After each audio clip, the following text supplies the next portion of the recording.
السلام علیکم۔ ایک قلعہ سیف اللہ جتھا میرا گھر ہے گئے اتنے پانی آیا رات نو تا گھراں نو سامنے گھر ہے گئے گھراں دے پاسے پانی جاندا پیس پانی اس سائڈ تو آیا تا کوئی گھراں تو پرلی سائڈ تے آیا تے لوگوں نے قرآن اگے کر دیتا پانی دے اگے قرآن رکھ دیتا تے اللہ تعالی نے زمین پھاڑ دیتی پانی جڑا بھی ہے زمین دے اندر جاندا پیا او یہ پانی تو نظر دا پیا ہے یہ پانی زمین دے اندر جاندا پیا جڑا پانی آیا تقریباً سارا پانی زمین دے اندر ضم ہو گیا اللہ تعالیٰ دا نظام ہے بہت ہن ویکھدے پے زمین مشین جاندی ہے کہڑے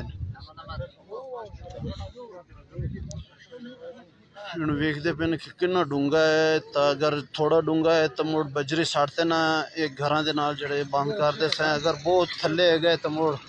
رہن دینا لیکن انہوں نے بس کر دی تھی کہ بہت تھلے یہ دیکھو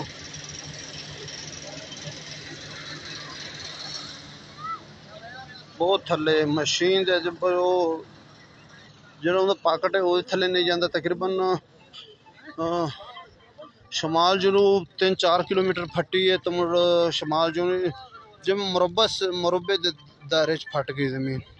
بس وہ گھر سارے بچ گئے پانی سارا تھلے چلا گیا تے بہت ہی تھلے زمین پھٹی ہے تو بہت ہی نظام شمال جنوب پھٹتے نا تو مڑ مشرق والے پاسے ایک لائن پھٹی ہے تقریباً 3-4 کلومیٹر تو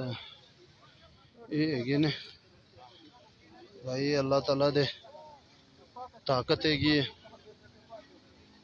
جڑے چھوٹے ہوندے سے قارون دا قصہ پڑھدے سے عجیب لگدا کہ قارون زمین دے وچ کیویں وڑدا لیکن اج ویکھ لیا کہ زمین اللہ تعالیٰ دا ٹائم نہیں لگتا زمین اتے اللہ تعالیٰ نے بنائی ہوئی ہے اللہ تعالیٰ نے اپنے طاقت نال بنائی ہوئی ہے زمین دی کی اوقات ہے اللہ تعالیٰ دے اگے تو بس ایک قرآن اگے کتا نے اللہ تعالیٰ نے زمین پھاڑ سٹی تقریباً 3-4 فٹ چوڑائی ہے گی زمین تو باقی لمبائی تو بہت ہے 5-6 کلومیٹر ایک سائڈ تے 5-6 کلومیٹر دوسرے سائڈ تے یہ زمین پھٹی ہوئی ہے میں لائیو ویڈیو چلائی ہے تو میں کہ لوگوں نے میں بھی کھا دے کہ اللہ کرے کوئی نصیحت پکڑ لوے